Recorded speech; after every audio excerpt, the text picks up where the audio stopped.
Bienvenue sur le podcast de Philippe. On va se plonger aujourd'hui dans une histoire assez ahurissante. Imaginez Elon Musk avec un accès direct au système de paiement du Trésor américain.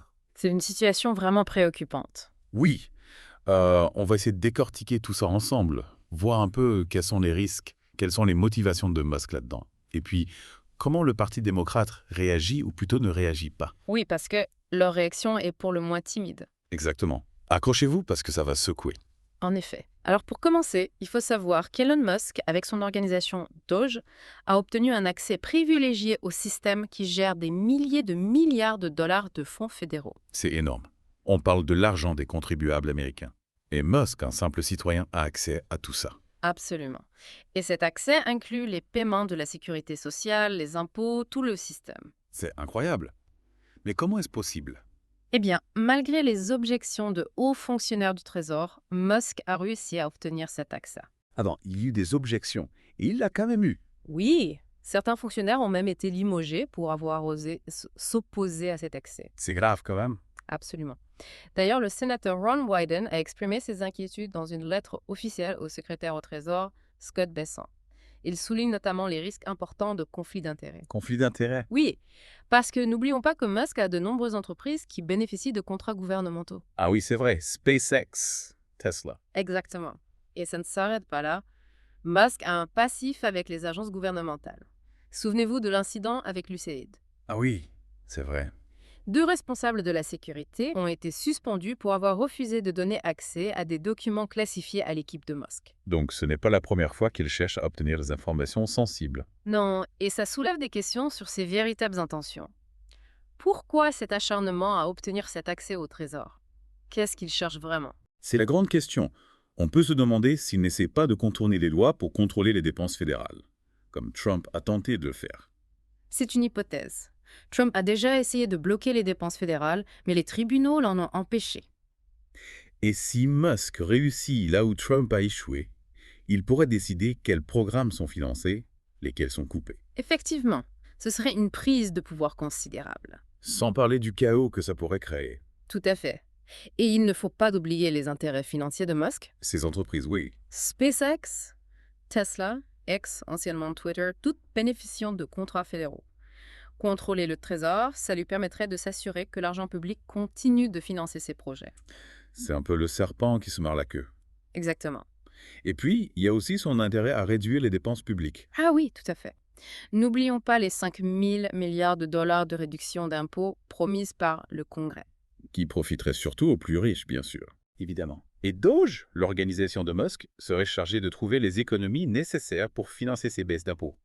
Donc, en gros, il va prendre l'argent des programmes sociaux pour financer les réductions d'impôts des milliardaires. C'est un scénario possible, oui, et assez effrayant.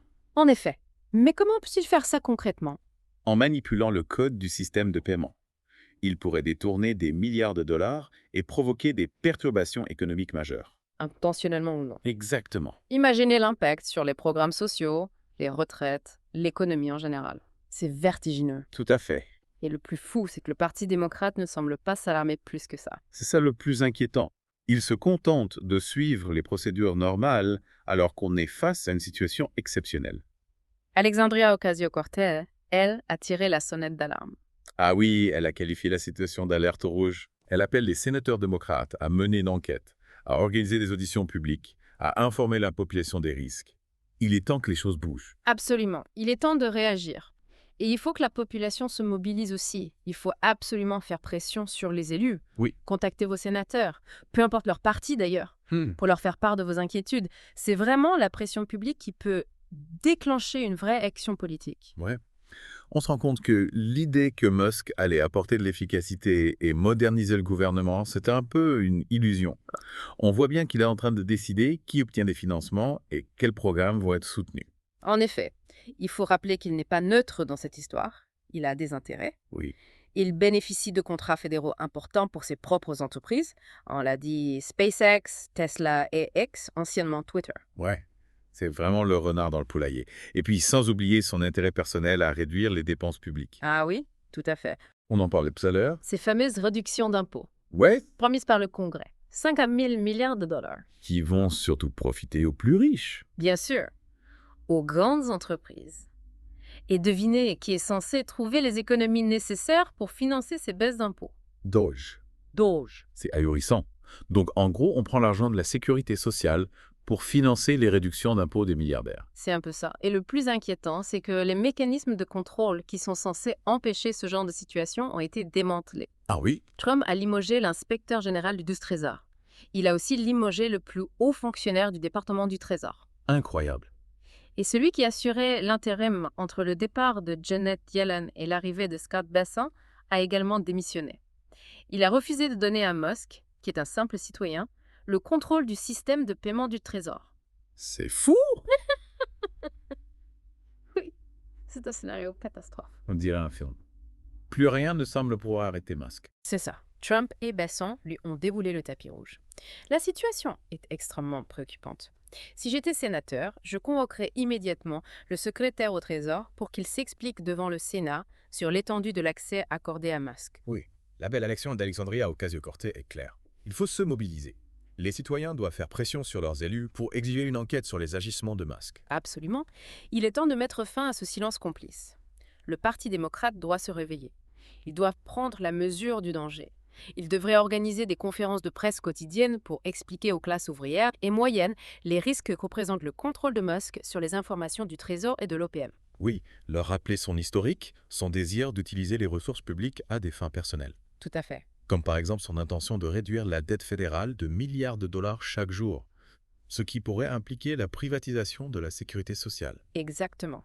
Le Comité national démocrate devrait être en première ligne pour dénoncer ces agissements. Oui, mais avec un président comme Ken Martin, considéré comme un modéré, peut-on espérer une action forte et une défense des intérêts des travailleurs? Difficile à dire. J'espère que Ken Martin saura réformer le parti pour qu'il soit plus réactif face à ce genre de situation. Il doit mettre en place un programme populiste qui s'attaque aux problèmes de l'oligarchie et de la plutocratie. Oui, espérons qu'il soit à la hauteur du défi.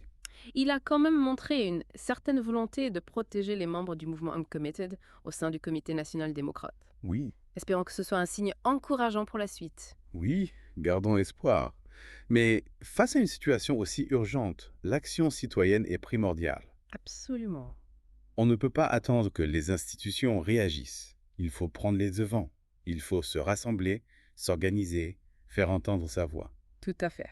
Le site indivisible.org est une excellente ressource pour trouver des groupes locaux et s'engager. Oui, que votre sénateur soit républicain, démocrate ou indépendant, il doit comprendre l'ampleur de vos inquiétudes. Il faut exiger des explications, des enquêtes, des actions concrètes. On ne peut pas laisser Elon Musk dicter l'avenir du pays. Non, c'est clair. L'accès d'Elon Musk au système du Trésor américain est une menace sérieuse pour la démocratie, pour la stabilité financière, pour la vie privée des citoyens. On ne peut pas rester passif. Il faut s'informer, en parler autour de soi et surtout agir. Le futur est entre nos mains. Vous avez raison. En conclusion, cette affaire nous rappelle l'importance de la vigilance citoyenne et la défense de nos institutions démocratiques. Le pouvoir de l'argent ne doit pas primer sur l'intérêt général. Merci beaucoup. De rien. Merci de nous avoir écoutés sur le podcast de Philippe. N'oubliez pas de vous abonner à notre chaîne YouTube et de liker la vidéo. On se retrouve bientôt pour une nouvelle plongée dans l'actualité.